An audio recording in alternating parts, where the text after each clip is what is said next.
Hello everyone, my name is Yogesh Pandey. I am from Padhai Alert and I am here to teach you biology. Now let's start. I am here to teach you about the class 9th most interesting and important chapter, the cell, which is called the fundamental unit of all living organism. Now let's start it. Cell. Now firstly we will talk about its discovery. It was an accidental discovery, means in 1665 Robert Hooke and German scientist discovered about the cell. He make a human made yani mechanical first microscope. This was a compound microscope in which he discovered the cell from a cork cell, a cork piece. 1665 में जो हमारे Robert Hooke थे German scientist, उन्होंने first time जो experiment किया था वो अपना एक्सपेरिमेंट कर रहे थे किस पे, अपना जो उन्होंने एक माइक्रोस्कोप बनाया था उसको टेस्ट करने के लिए उन्होंने स्टार्ट किया था ये एक्सपेरिमेंट। एक कॉर्क लिया था उन्होंने, एक कॉर्क का पीस। उस कॉर्क पीस को जब उन्होंने उस माइक्रोस्कोप के अंदर देखा तो उनको कई छोटे छोटे कंपार्टमेंट दिखे। वो सारे कंपार्टमेंट एक हनी कॉम का जो मतलब हनी का जो छत्ता होता है हनी बीज का, उसमें देखा तो उन्होंने हनी वो क्या कहते एकदम छोटे छोटे कंपार्टमेंट टाइप लगा। उन कंपार्टमेंट को उन्होंने एक नाम दिया सेल। सेल का लैटिन वर्ड में मीनिंग होता है छोटा कमरा यानी कंपार्टमेंट, लिटिल कंपार्टमेंट।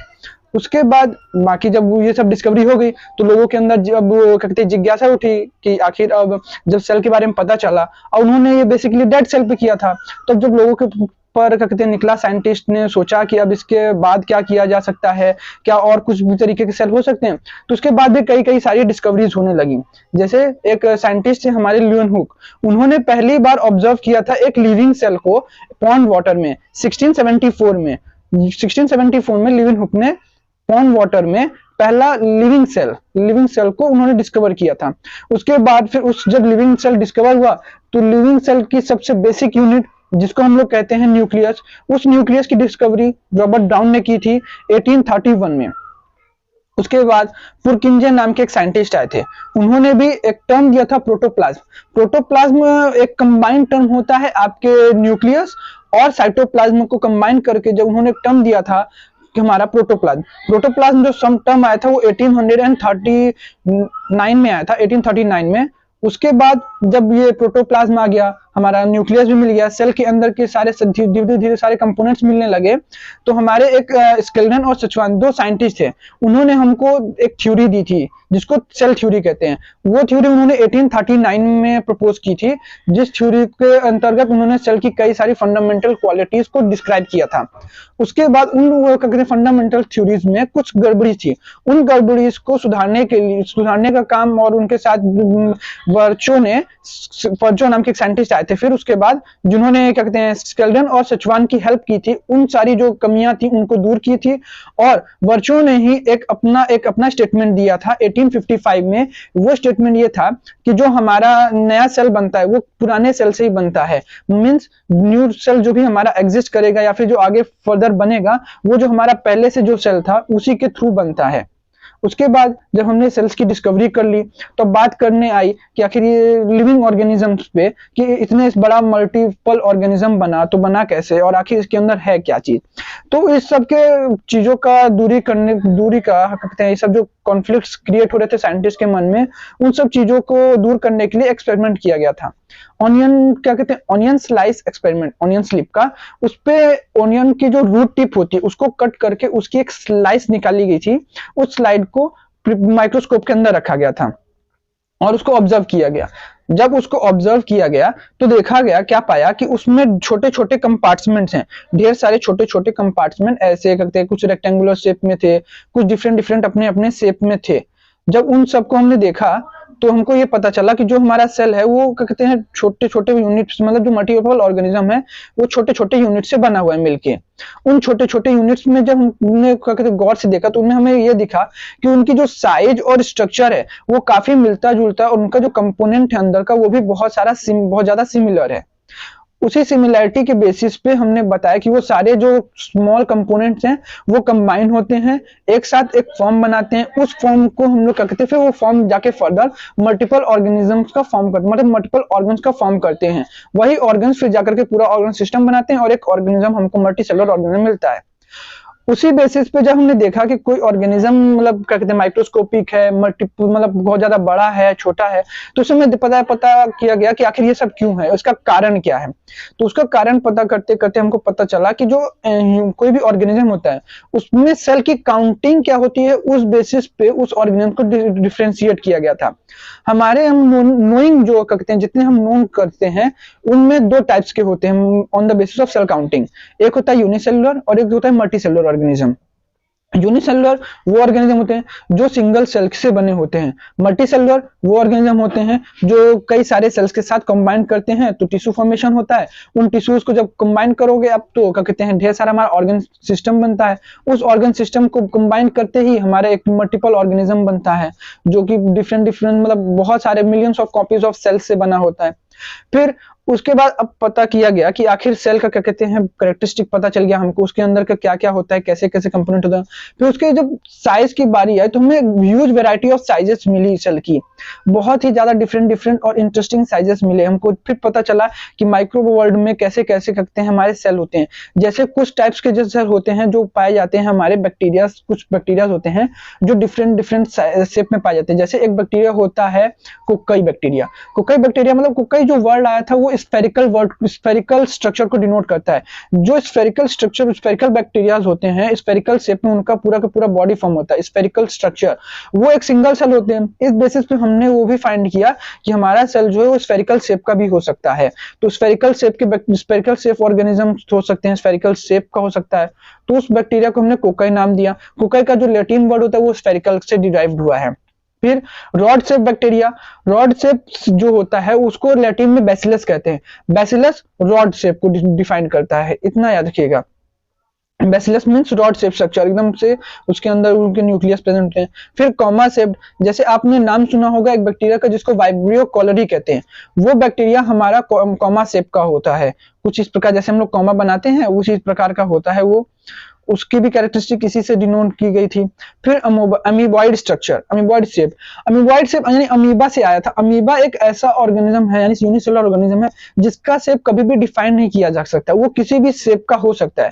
उसी तरीके से कुछ ऐसे हमारी बॉडी में ऐसे सेल पाए जाते हैं जो कि जिनका स्ट्रक्चर ही डिफाइन नहीं किया जा सकता, इसलिए उन सबको अमीबॉइड शेप का सेल कहते हैं। फिर फंक्शंस पे जब आएंगे हम सेल्स के, तो यूनिसेलुलर ऑर्गेनिज्म पे बात आती है कि यूनिसेलुलर ऑर्गेनिज्म क्या फंक्शन करते हैं। जैसे जब हम बात करते हैं मल्टीसेलुलर ऑर्गेनिज्म की, तो उसमें तो हम फिजियोलॉजी देख रहे हैं, अपनी आंखों से ही देख रहे हैं कि क्या क्या कैसे कैसे हो रहा है। जैसे कि हमारा दिल जो है अपना वो भी सेल से बना हुआ है, वो डिफरेंट डिफरेंट ऑर्गन्स में हमारे को ब्लड को सप्लाई कर रहा है, पंप कर रहा है, वो भी मल्टी सेलुलर है।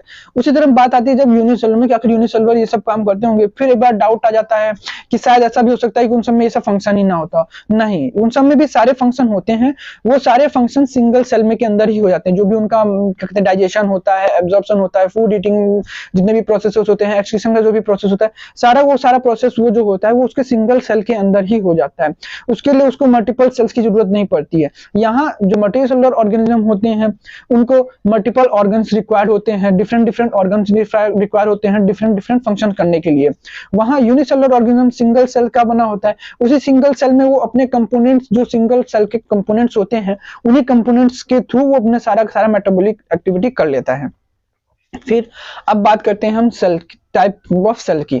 उस टाइप ऑफ सेल में आते हैं अगर हम, तो सेल को टाइप डिफाइन करेंगे सेल वॉल के बेसिस पे। जब हम सेल वॉल के बेसिस पे सेल को कहते हैं वो करेंगे डिफाइन करेंगे, तो दो टाइप में आता है, एक एनिमल सेल, दूसरा प्लांट सेल। हमारा जो प्लांट सेल है, जैसा आप पीछे हमारे स्लाइड में देख सकते हैं, दोनों स्ट्रक्चर दिख रहे होंगे आपके। प्लांट सेल और एनिमल सेल जो होते हैं उनमें सबसे बेसिक डिफरेंस होता है कि जो एनिमल सेल होता है उसमें सेल वॉल नहीं प्रेजेंट होती है, लेकिन जो हमारा प्लांट सेल होता है उस पे सेल वॉल प्रेजेंट होती है। सेल वॉल जो होती है प्लांट सेल को कहते हैं एक रिजिडिटी प्रोवाइड करती है और एक स्ट्रांगनेस प्रोवाइड करती है, जो कि उनकी सेल्स को प्रोटेक्ट करता है। क्योंकि जैसे हमारा प्लांट तक ग्रो करता है तो ह्यूज विंड्स होती हैं, ब्लो होती हैं, तो उस समय हमारा प्लांट थोड़ा ज्यादा बेंड होता है। उस बेंडिंग के कारण कहीं वो टूट ना जाए, उसके सेल डिफॉर्म ना हो जाए, उसको प्रिवेंट करने के लिए उसके अंदर एक इनबिल्ट कैरेक्टर होता है जिसको सेल वॉल कहते हैं। वो सेल वॉल उसको प्रोटेक्ट करता है। दूसरी बात में आ जाएंगे अगर प्लांट एनिमल्स में, तो एनिमल में उनके अंदर सेल वॉल नहीं प्रेजेंट होती हैं। उनका जो डिफरेंस होता है सीधे सेल मेम्ब्रेन से शुरू होता है। सेल मेम्ब्रेन एक प्रोटीन कोट होती है सेलुलोज की, वो स्ट्रक्चर प्रोवाइड करती है प्रॉपर सेलुलर सर्कुलर स्ट्रक्चर, यानी कि सबको बाइंड करके रखती है। सेल का सबसे इंपॉर्टेंट और मोस्ट इंपॉर्टेंट कह सकते हैं और एक्टिव पार्ट होता है न्यूक्लियस। न्यूक्लियस जो होता है वही हमारा जेनेटिक मटेरियल को कैरी करता है। सेल के अंदर वो एक जैसे हम अगर एनिमल सेल की बात करें तो एक सेंट्रलाइज्ड न्यूक्लियस होता है उसमें, क्योंकि उसमें जो सेंटर मतलब पूरे के पूरे सेल के एकदम सेंटर पे कैरी करता है और उसी को ब्रेन ऑफ द सेल कहते हैं। जो हमारा वो क्या कहते हैं न्यूक्लियस होता है। यही न्यूक्लियस हमारे सारे के सारे फंक्शंस को करने के लिए ऑर्डर करता है, इनिशिएट करता है और डिफरेंट डिफरेंट काम करता है जो करता है। फिर ये सारा जो क्या कहते हैं हमारा मटेरियल प्रेजेंट होता है जो सेल के अंदर, वो एक फ्लूइड में फ्लोट करता रहता है। जिस फ्लूइड में फ्लोट करता है उस फ्लूइड का नाम होता है साइटोप्लाज्म। साइटोप्लाज्म एक जेली लाइक सब्सटेंस होता है जिसमें 70% वाटर होता है हमारा।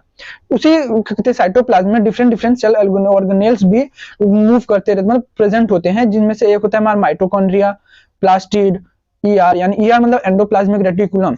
एंडोप्लाज्मिक रेटिकुलम दो टाइप्स के होते हैं, एक स्मूथ एंडोप्लाज्मिक रेटिकुलम, एक रफ एंडोप्लाज्मिक रेटिकुलम।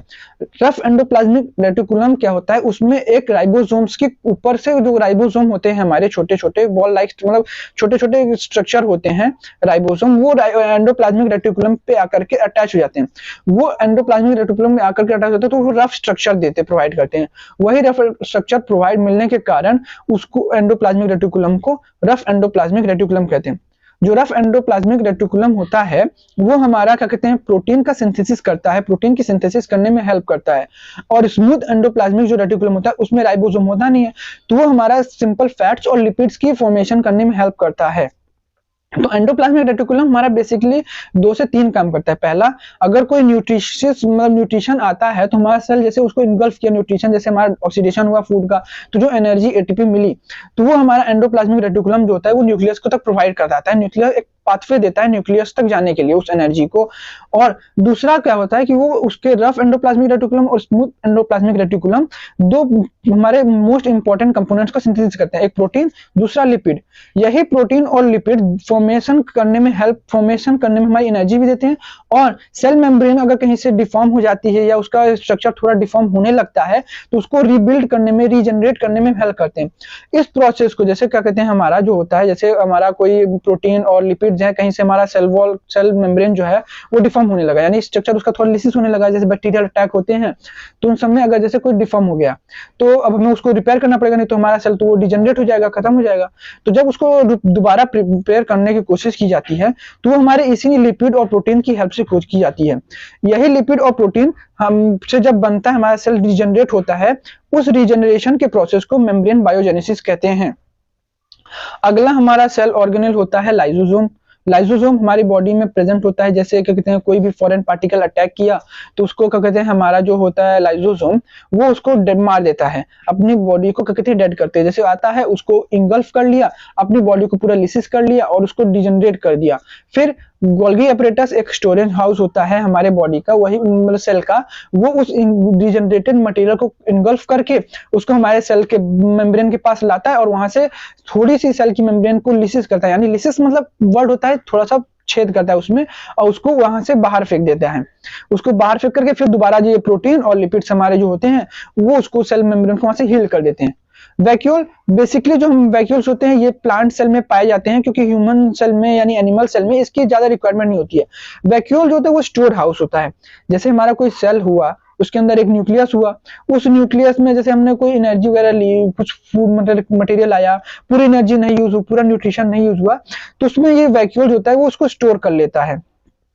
इसको स्टोर करके तब तक रखेगा जब तक हमारे सेल को इसकी रिक्वायरमेंट नहीं पड़ती।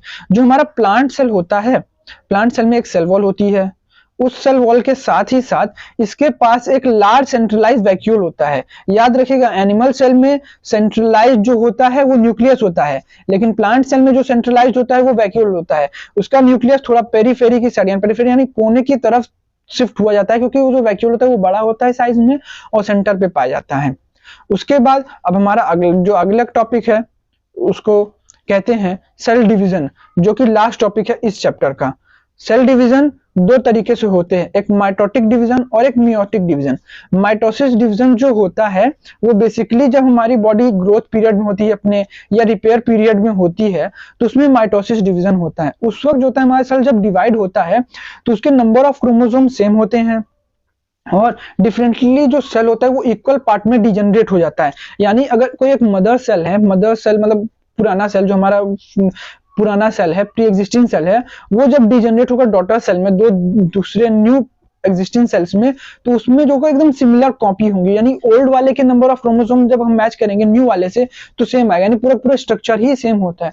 तो उससे जो सेल होती है उसकी नंबरिंग और मतलब फंक्शनल वैल्यू नहीं घटती है या चेंज होती है, उसकी स्ट्रक्चरल वैल्यू बढ़ जाती है, और उससे कारण जो कोई भी एनिमल होता है उसकी ग्रोथ बढ़ जाती है, ग्रोथ होती है, हमको विजुअली सीन होती है। और अगर उसके बॉडी में कोई पार्ट जैसे कहते हैं हम चोट वोट लग गई है, तो वो माइटोसिस डिवीजन करके ही उस पार्ट का वो ऑर्गन हील कर लेता है। दूसरा डिवीजन होता है टाइप का, दूसरा टाइप जो है वो मियोसिस है। मियोसिस डिवीजन दो स्टेप में आकर होता है। पहला, अगर जो उसका कहते हैं मियोसिस डिवीजन जो होता है वो 2 स्टेप में होता है। उन 2 स्टेप में उसके जो नंबर ऑफ क्रोमोसोम है वो हाफ हो जाते हैं।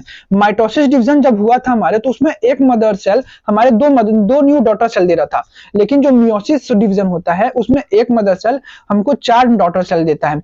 वो चारों डॉटर सेल की जो नंबर ऑफ क्रोमोसोम होंगी अगर आपस में देखेंगे तो उनकी सेम होगी, लेकिन जब कंपेयर करने जाएंगे मदर से तो मदर्स का हाफ होता है जो नए डॉटर सेल होते हैं। यानी कि अगर सपोज करिए क्रोमोसोम की नंबरिंग अगर मदर सेल में 2n है, तो जो उसके डॉटर सेल्स होंगे उसमें सिर्फ और सिर्फ n नंबर आएगा और चारों में n आएगा, यानी चारों सिमिलर होंगे लेकिन मदर से हाफ क्रोमोसोम उनके अंदर कम होंगे। ये जो मियोसिस डिवीजन होता है ये जनरली जो हमारा होता है वो गैमेट फॉर्मेशन में होता है ह्यूमंस में।